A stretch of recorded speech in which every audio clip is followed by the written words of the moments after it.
Welcome to another episode of Write and Shine, Shining Through Your Words, author series proudly brought to you by Write and Shine Media House. My name is Magriet Potgieter. I'm the host, but also I feel so honored and blessed to be working and talking with incredible people like Nicky joining me here today all the way from the UK. Nicky, please introduce yourself and also share your story with us. I can't wait to dive in. Oh, Maggie, thank you so much for inviting me onto your podcast. Yeah, I'm Nicky Marshall. I'm an author. I've written quite a few, too many books to count now. I'm a speaker, and I run two businesses with my business partner, Sharon. So we run a wellbeing organization. So we help organizations and individuals with their well-being and also leadership development, helping them to communicate. And then we run a full service publishing house. My passion for writing books turned into a passion for publishing books. Yeah, my latest, as we were just talking about, is No One's Going to Save You, and why that's a good thing. So I'm sure we'll unpack a lot about that in our conversation, Maggie. I love it so much. And we really are two very similar, bookworms, I would almost say, because we both have very, very similar passions. And diving into your book, that title just jumped out because it's like interesting how, for me as well, for many years, you almost have the excuse of someone will save me. Like you almost go through life with a mindset of, if I do this, then, almost entitled in a way of someone coming to help you. And so you set yourself up for failure. Please share your title and why you wrote this.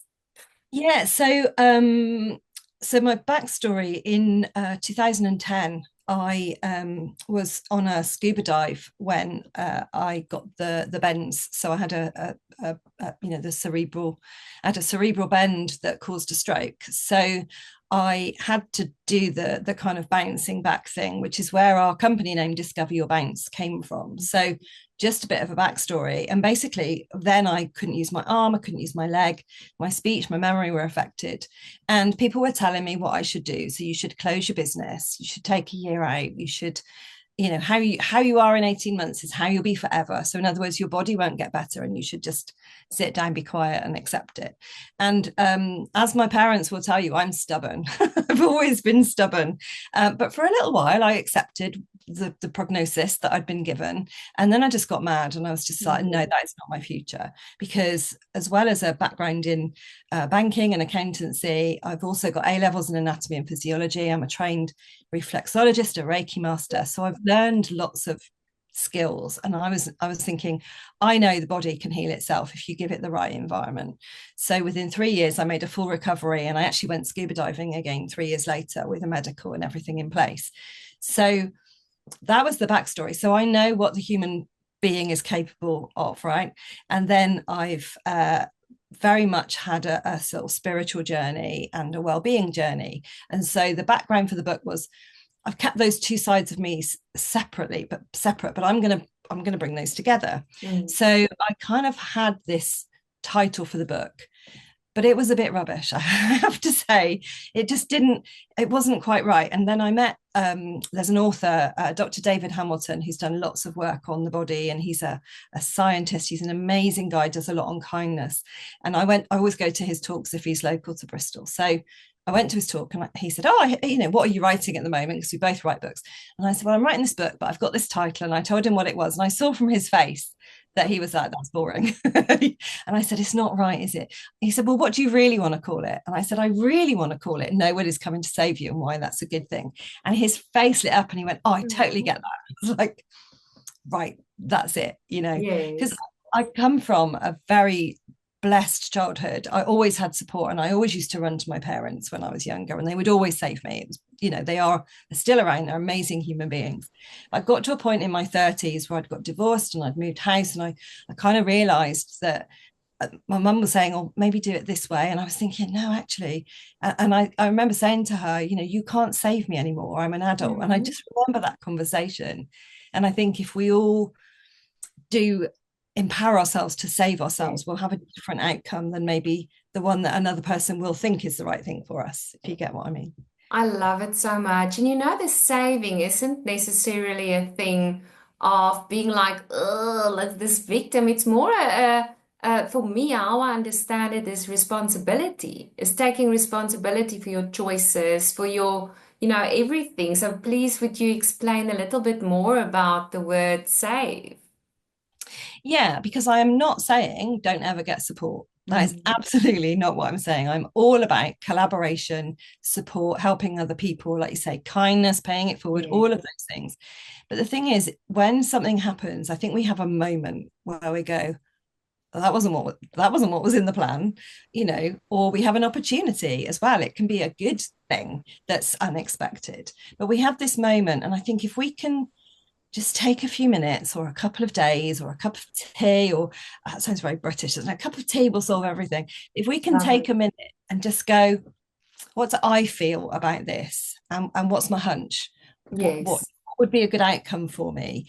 Then we can then ask for the right support, or maybe we don't need support. Sometimes it's a confidence issue. We go, oh, well, that's a really big thing. I can't do that by myself. So sometimes we ask for help too quickly. And as I say, sometimes our friends and our loved ones, they don't want us to hurt ourselves. They don't want us to fail. So they'll give us the safe option, or Yes.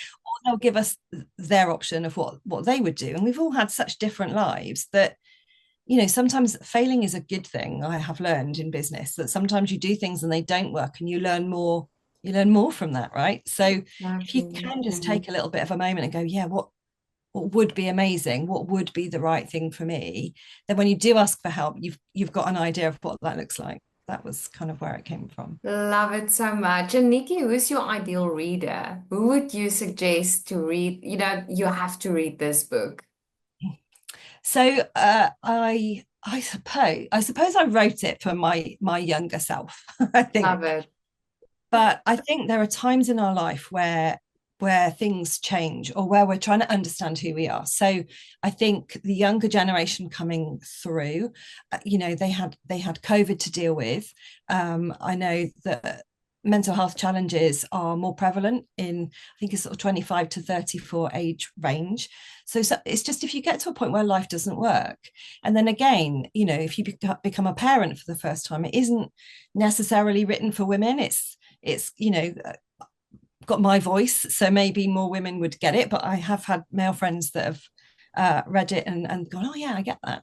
Mm. Um, but also, when you do go through like menopause, for example, or your kids leave home, or you're retiring, I think in those big life moments, or when something, when you do have a health challenge, the stroke that I had no idea that was going to happen. I just turned 40. I should have been able to withstand, just a couple of scuba dives, I would have thought.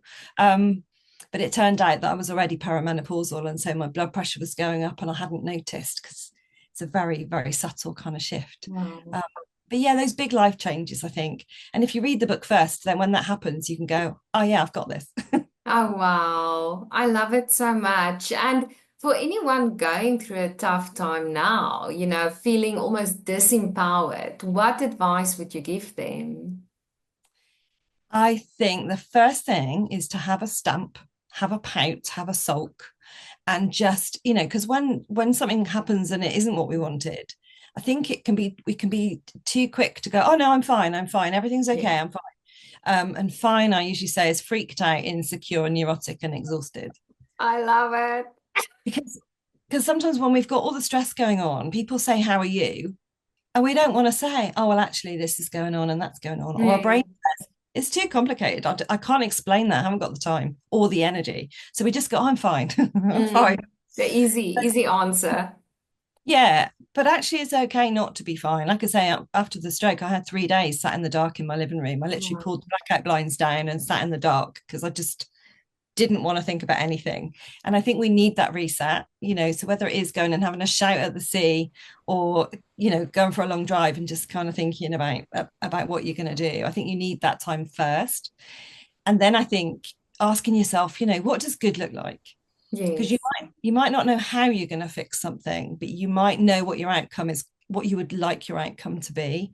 And then I think we almost set that message, I call it, sending it out to the universe. But then once we know what perfect looks like or good looks like for us, we'll start seeing things or noticing things. We've got this reticular activating system in the brain that looks for what we tell it.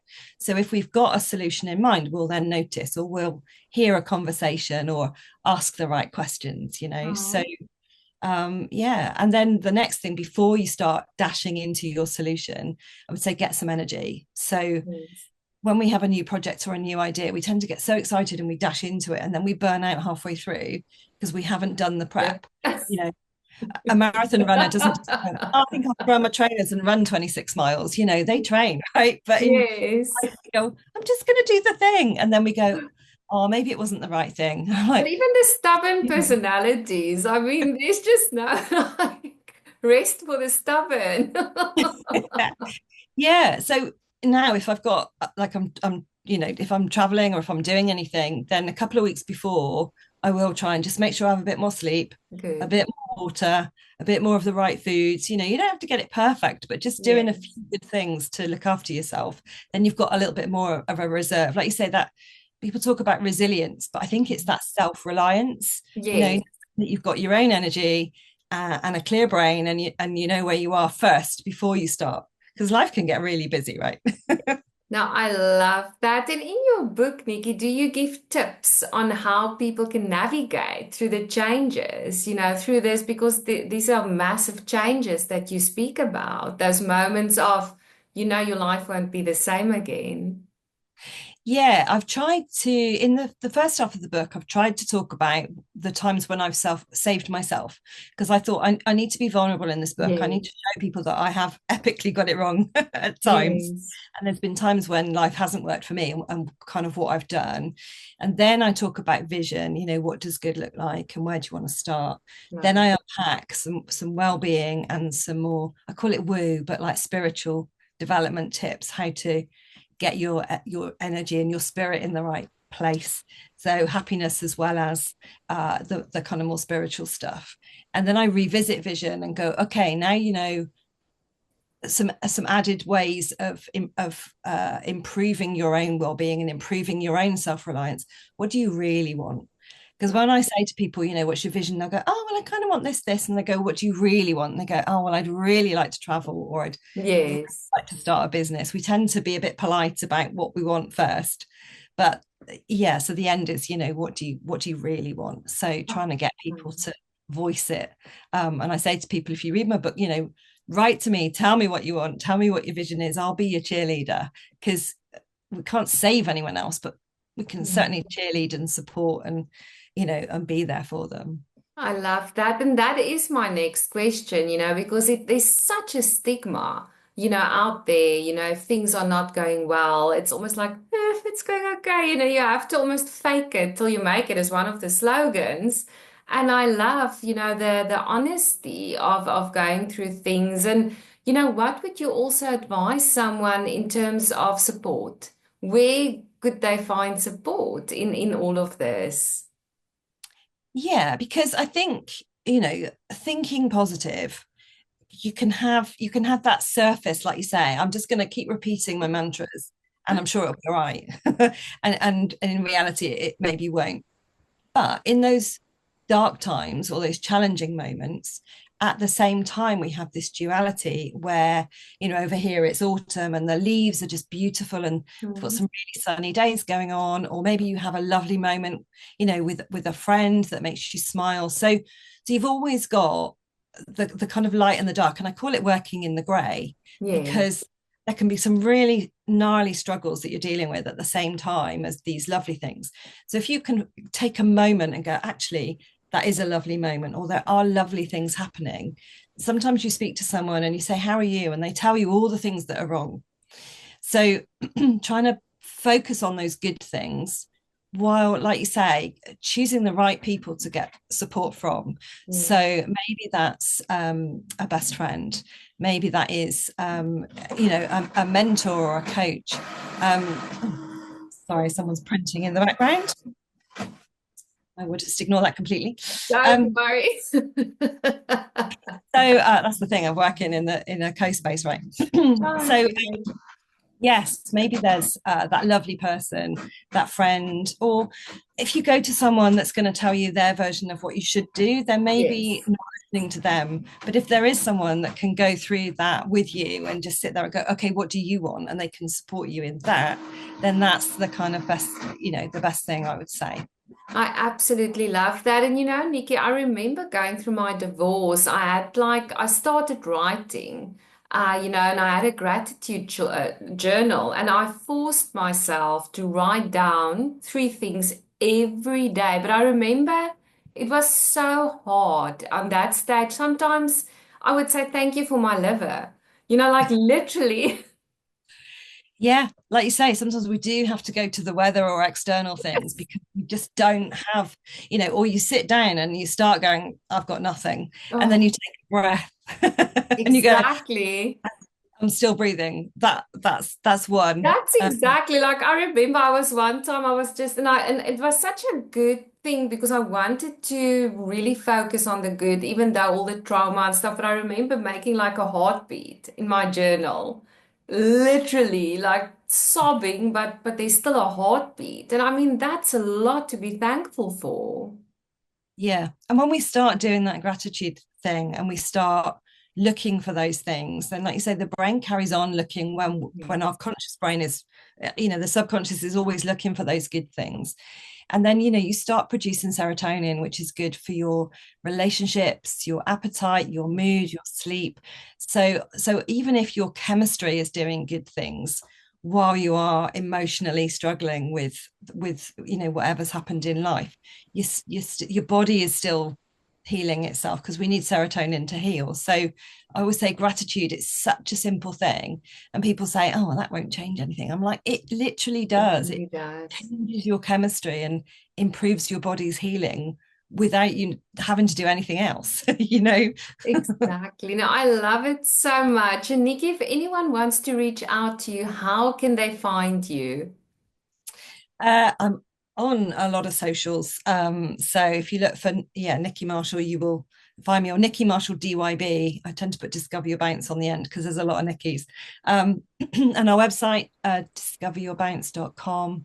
And we have a podcast. The My Wellbeing Show is our podcast where we just interview people around all these kind of topics like fitness and nutrition and mindfulness and sleep and all the good stuff. Because I think improving yourself can take literally 30 seconds. Like you Yeah. say, writing a few things in your journal, taking a few deep breaths. It doesn't have to be tricky, but sometimes we need those reminders and those nudges to help us do that, because otherwise we do just focus on the most important thing, which might be that email or whatever. And it's nice to take a step back and look at your own well-being. Love it so much. And where can we find your book? Yeah, the book is on Amazon, and it is. I wanted it to be sunny colours. So it's the Kindle is there's a Kindle and a paperback version. I will do an Audible at some point, but I haven't managed to get that in the diary yet. But all my other books as well. If you search for Nicky Marshall author, you'll see kind of I've written a few. That's amazing, Nikki. Thank you so much for joining me. I do hope to see you again, with your next books. Please come and visit again. And just thank you for sharing your story from such a brave perspective. I really honor your story and, thank you for saving yourself. Yeah, I must admit, sometimes you don't realize that's what you're doing, do you? And then afterwards you look back and you go, all right, I learned some stuff. So yeah, but thank you for inviting me. And it's been lovely, lovely chatting. It's such an honor. I want to really invite you, if you've tuned in and this message resonated with you, to remember that it really isn't it's a very catchy tagline. No one is going to save you, because at the end of the day, every choice you make is taking responsibility for your own life, your own voice, your own destiny at the end of the day. So do not underestimate, the power of small beginnings, journaling when you're in your storm, and to know that at the end of the day, like Nikki here with us today, the outcome is someone that's fully empowered within their own story of each chapter. that they went through. And I really want to encourage you to keep a journal always for those moments as a gentle reminder. Keep on writing and keep on shining. Couldn't have said it better myself. Thanks, Maggie. Just watch me shine.